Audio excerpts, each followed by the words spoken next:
My name is Jiles Smith, and welcome to our community.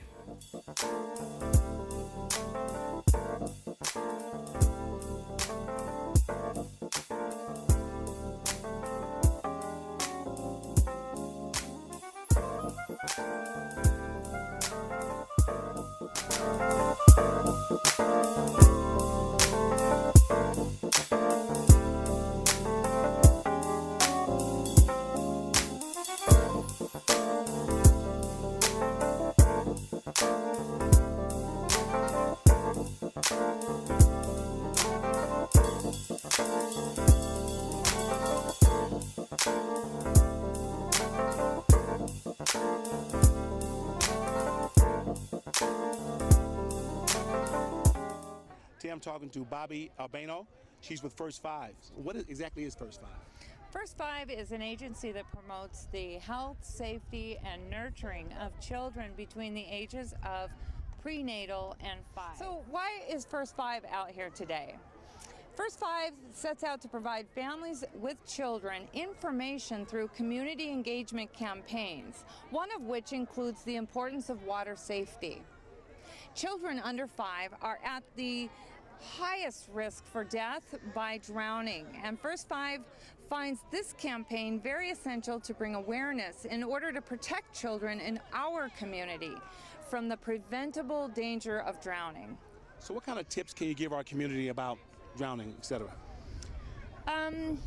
One of the most important tips is to be within reach of your child. If you're in an area where there's many children swimming, be sure to have eye contact on those children at all times. Drowning takes just moments, and it happens in silence.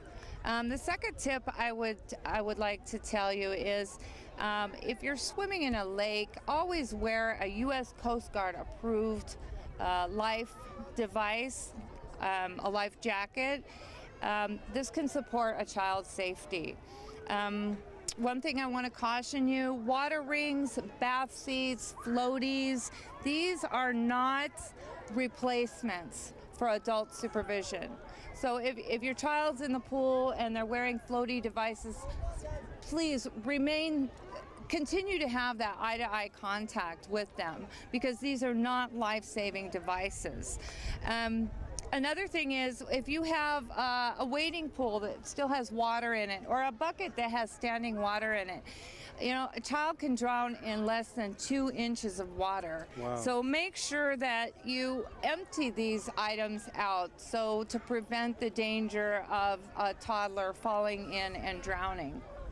Finally, and not many people think of this, I didn't think of this myself, but if you have a pool and you have little toys floating in it during the winter time or at the end of the day, and they're cute, you have the little life mats and things like that, remove those from the pool so it's not attractive to small children, where they'll try and go grab those things and perhaps drown.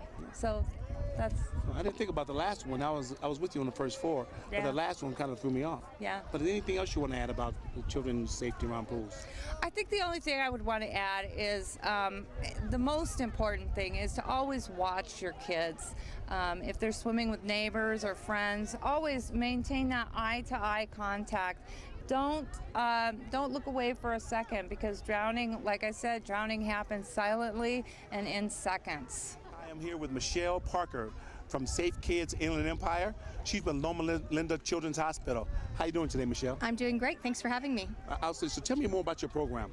Safe Kids is a big coalition with a lot of different agencies that come together to try to prevent childhood injuries. That's our bottom line.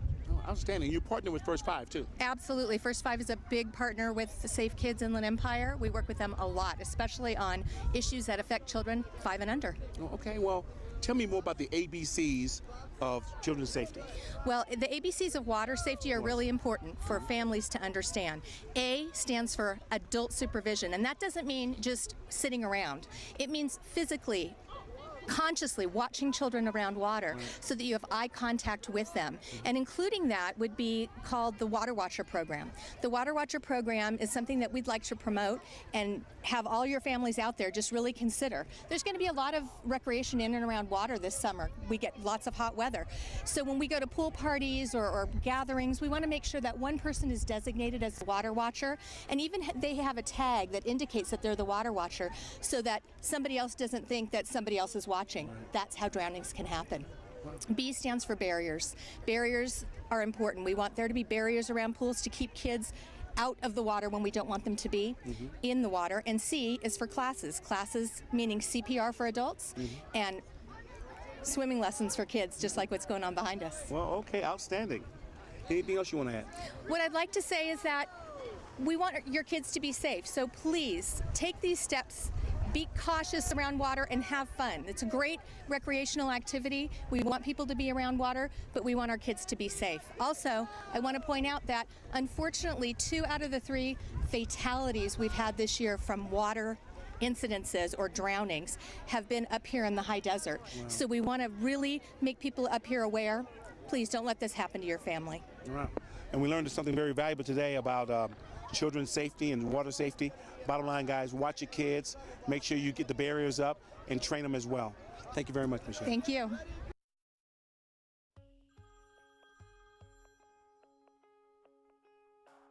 Oh, hey, Sue. How are you? Oh, good. I just started Keegan's bath, and I'm going to make a quick dinner, and hopefully we'll all get to bed early. How about you? You know what? I should really go check on him. Can I call you back in like 10 or 15 minutes? Okay, thanks, bye. Drownings can occur in places other than a swimming pool. Leaving your child unattended near bathtubs, toilets, dog dishes, and even buckets can be deadly. It only takes 2 inches of water and a few seconds for a child to drown. Be diligent. Have constant eye-to-eye supervisions at all times. After all, any distraction can be deadly.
Ralph, how you doing today? I'm doing great. How about you? Well, Ralph is the Park and Recs manager for the town of Apple Valley. How many years you been doing this job? I've been doing the job as the Parks and Rec manager for about 6 years. I've been in Parks and Rec for about 25 years. Well, how many parks do you have in the Park and Recs department? We have 13 parks in Apple Valley currently, and they're full community parks to many neighborhood parks, have amenities such as the aquatic center, ball fields, just turf areas for families and walking space, all of it. Wow. How important is children's safety? I know in the last couple of years we've doubled this number or increased the number of lifeguards. So safety is important here around the pool, right? Absolutely. Safety is important. We have about 100,000 people through the door here at this aquatic center during the year, and we have, with training, with increased guards, we have less incidents that are concerns, less safety incidents at all. Accidental drowning in children 1 to 14 was the second leading cause of death in the nation. Wow, the second leading cause. And safety is important to not have that happen here. Okay. Well, thank you. Let's come to your pool to talk about this, children's safety and swimming. First Five is one of our partners today, and you know, again, welcome and thank you for all the things you do for our community. Thank you for coming out, and just great. This is a great center, and hopefully more and more people will get out here and get to enjoy it. In the summers, it's very vital out here. It's nice and warm. All right. So, thanks. All right, thank you. Today on our show, we have some guest hosts. We have Hanna, Tanisha, and Elizabeth. Hi, I'm Hanna Gustafson, and we're here at the Apple Valley Aquatic Center with Landon and Logan. Can you tell me how old you guys are? I'm 7. I'm 9. All right, now, are you guys here for lessons or just for fun? For lessons. Okay, do you guys like swimming here? Yeah. Yeah? It's a lot of fun. Mhm. Are the people who teach you, are they really nice? Yeah. Yeah? What's your favorite part about swimming here? Getting cooled off on a really hot day. I bet. And dunking underwater. It sounds like a lot of fun. Do you feel like the lifeguards here do a good job of keeping you both safe? Yeah. Yeah? Do they teach you guys a lot about safety here? Mhm. That's good. Now, how long have you guys been swimming here? Just for one day. Oh, so today's your first day? No, yesterday. Oh, okay. Yesterday was. Well, I hope you guys have fun. Thank you for talking with us. Okay.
Everyone, my name is Tanisha Jones, and we're here at the Apple Valley Aquatic Center with Mr. Andy Shoup.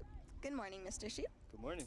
So can you tell me a little bit about your role here at the Apple Valley Aquatic Center? Yeah, we opened a few years ago, 2006, and I was a lifeguard here, and we started just working through the programs, and now about 3 years ago I took over full-time management of the Aquatic Center, the long-term day-to-day operations, long-term planning, organizing, getting the programs going, things like that. Everything's going on right now, as well as the day-to-day management of the staff and the programs themselves. Okay, and about how many staff members do you guys have? We have 37 seasonal lifeguards right now, and we keep 8 seasonal lifeguards throughout the winter because we are open year-round. Okay, and what do you have to do to become a lifeguard? It's a 40-hour training course, and we do those here as well, and we've trained, with the exception of about 2 of our employees, everybody who works here has been trained here as well, which kind of makes life a little bit easier. But it's about a 40-hour course, and it involves about 12 hours of first aid, lots of rescue skills, going over identifying active drowning victims, passive drowning victims, going over, working a lot towards preventing these things from happening, things like that. But it's a pretty intensive course, and it involves a lot of swimming, a lot of endurance, things like that. But for the most part, we're doing pretty good. That's good. Can you tell me a little bit more about some of the programs that you offer here? Yeah, we have quite a few programs, and you're going to be we're starting off our day right now. We have lap swim, starts at 5:30, and that goes until 11. The water aerobics class is going on behind us. We have 2 classes a morning, a 7:30 and an 8:30, and then after that we have swim lessons starting at 9:40, and we do those for the first few hours of the day. And then we have open recreation swimming, which is 7 days a week. Okay. And then after that we have more. We have our afternoon swim lessons, and then the afternoon gets kind of crazy with our we have 2, or depending on the season, we have anywhere from 1 to 3 swim teams using the pool, water polo. We have an early advanced stroke class, which is teaching them how to get onto a swim team.